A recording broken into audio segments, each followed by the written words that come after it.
Good morning, everybody. Welcome to the Knowledge Hub that we at HTA have been putting together with HTA, the Glee organisers. Good to see so many of you here, and I hope that we'll be able to keep you here for the next 35, 40 minutes or so. And who knows, one or two people might join us along the way, which would be fantastic. We've got a very interesting subject this morning, and we've got a very expert panel here to share their views with us as to how, as an industry here in gardening, we can be targeting a younger gardener. So that's sort of very much sort of the subject that we're going to be sort of working through here. I'm Andrew Maxted, the Marketing Director at the HTA, and we do a lot of work in this sector. And we know, as you will, that gardening is a $5 billion plus business. I mean, it is a huge market. And we perhaps very often think of gardeners as being typically very, very much sort of older people, and we would look at sort of the 55 plus market and the 45 plus perhaps, and think that's really where all of the activities happening around our garden centres and our other garden retail outlets. But actually, the reality in the picture is actually much, much more broad than that. And indeed, we do find it's the 35 to 45 and the 45 to 55-year-olds that are really driving the power spending on their gardens. And once people start getting into those older segments, they may be visiting garden centres a little bit more regularly because they've got the time, but they're not necessarily spending as much money in garden centres and spending as much money on plants and garden products and helping support, sustain and drive forward our industry. So we're going to do a little bit of talk around that this morning. As I say, I've got an expert panel here, and I'll just sort of take a few moments to introduce them to you. At the far end here on my right, your left, Paula Parker. She's the UK Marketing Director for the Scots Miracle-Gro Company. She's been in that role for the last 4 years, but she brings, I can't believe it, 20 years of experience to the industry. So knows her stuff when it comes to new product development and marketing, and has got quite a few very, very successful new product innovations under her belt, as it were, with the Scots Miracle-Gro Patch Magic that was introduced. Was it 2 years ago, Paula, that hit the market? 3 years ago now. And what an impact that has had. And I know from having been onto the Scots stand, the Flower Magic product being launched here today, or this show, very, very much looking forward to seeing what impact that will have in the market next year. So Paula has got a few stories around some of those things to share with us. Next to Paula is my colleague from the HTA, Dave Denny. Dave actually runs our market information program, and what Dave hasn't learned in the couple of years that he's been with us at the HTA about the garden market and the gardening consumer probably isn't worth knowing. Dave again tells me he's been doing this game for 15 years, but again, I really don't believe that. But Dave, great that you're able to get out of other meetings and join us here this morning as well. Next to Dave, Mandy, holding the microphone there. Mandy Morrison. Mandy's the RHS Schools Regional Advisor for the North West and has come down from Manchester this morning. And we all know, and I'm sure we admire the work that RHS has been doing with schools gardening and their schools gardening campaign over the last couple of years, and certainly very much looking forward to hearing from Mandy about some of the work that she's been doing and some of her previous experience, both as a schools gardener, as a garden designer, and as a mum of four. So knows a little bit about marketing to the children. Next to Mandy, we've got Darren Major. Darren, for those of you who haven't come across Darren, he's the plant area manager at Burston Garden Centre in St Albans, and Darren comes into this sector from some very strong background experience with the John Lewis Partnership. And for anybody who's been down to Burston, I mean, it really does shine through when you look around the plant area, that you can see sort of the inspiration, the convenience and the customer service that Darren says what really drives his approach to the business there really do shine through. And our fifth panellist this morning is Brian Pinker. Brian was for 20 years the Managing Director of Burrell Floraprint. Brian has been a very, very keen observer of the garden centre visitor and particularly the plant area visitor over very many years. What Brian doesn't know about printing plastic labels and the information that one needs to put onto those plant labels, again, probably isn't worth knowing. And Brian works very closely now with Hortipack and is advisor to them and helping to drive the Hortipack offer out to nurseries and garden centres as well. And little plug for HTA, making very good use of the HTA garden spender segmentation. That's one of the products that Dave's developed for us over the last couple of years. So that's sort of who we are, and that's the subject that we are very, very much going to be talking about and with and through over the next, as I say, sort of 30 minutes or so.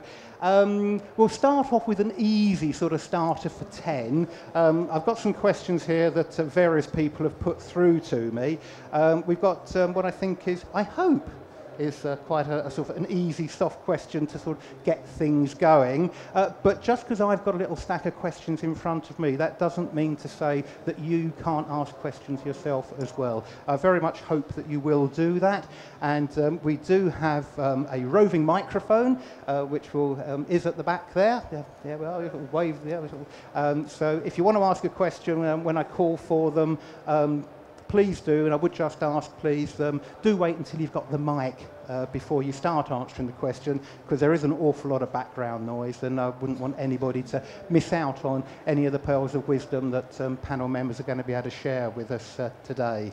So, yeah, I mean, sort of, the first question I've got here is, yeah, how do we define younger gardens within our business, and what are we doing within our business to attract and bring younger gardeners to us? And Paula, can you start at the far end there? Give us a few words about how you at Scott's would define younger gardener. Yes, thank you, Andrew. Well, obviously at Scott's Miracle-Gro, being a manufacturer, we have quite a large marketing department. So we have facilities to hand which perhaps garden centres wouldn't have, but what we can pass on is some of the messages that we have. So what we do is, traditionally, as you were saying earlier on, Andrew, we were looking at the 45 plus age group for garden sundries products. What we have been doing over the last few years is looking much more at the younger consumer. So for us, from a marketing strategy point of view, we're talking about the 35 to 45-year-olds. And then also, more recently, in the last 2 to 3 years, we're also focusing on children and school children, particularly between the age of 5 and 11. Having said that, as part of our Miracle Growers program that we've been working on with Peter Seabrook and the Sun, we've had children in nurseries as young as 2, 3-year-olds planting up products in our compost, and also with seeds supplied from some of the seed manufacturers and donated to these areas. So, but from a pure marketing point of view, we do look, we segment it in terms of 35-year-olds. So we're looking at the young families, parents with children from 5 to 11-year-olds as part of the family, and we call them lifestylers in my team. So we're looking at branding, and Miracle-Gro particularly suits those sorts of people. So we're looking at products which are easy to use, that give those busy consumers a really good, quick and easy result in the garden. So what they don't want to do is fail. So you want to catch them when they come into the garden centre, have some nice theatre, something that they can see what the result is going to be, because they don't have the experience of gardening. They don't really know what to expect, how to do it, and they think it's all a bit difficult. It's not like when we were kids, my parents and my grandparents taught me how to garden, and I remember digging up potatoes in my granddad's allotment as a young girl. We don't have that luxury these days. My parents live, 100 or so miles away from me now, and I've never lived close to them since I've had children. So although I'm passing that knowledge on, there's not many like me out there anymore in this kind of 35 to 45-year-old age group. So we're trying to help them, give them products that they can use, a one-stop shop, put it down, give it some water, and it will grow. So the Patch Magic product we're talking about, and Flower Magic, where you get seed and everything as part of the product. And then the relationship with those people, having the other thing is not just the products, but it's the communication. And these younger consumers need a different method of messaging. So they will watch TV advertising, and so we are careful in our programming, but more typically they'll be online. So it's a new marketing tool that we're having to learn. And there was a panel here yesterday talking about social media and Twitter, which was very interesting for me to learn about and see that garden centres are doing more of that. And the more you can do to bring your local community into your store and inform them with this online type communication, I think the better.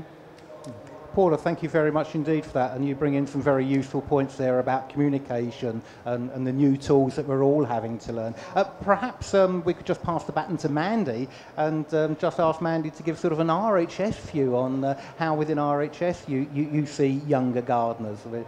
Is RHS membership sort of typically sort of 55 plus, and is it anybody under 55? Would you go lower than that? Oh yeah, we do have definitely an under 55 demographic, but like you say, traditionally gardening, certainly when I was growing up, was for older people. Certainly garden centres were for, I'm afraid to say, the more retired section of the community.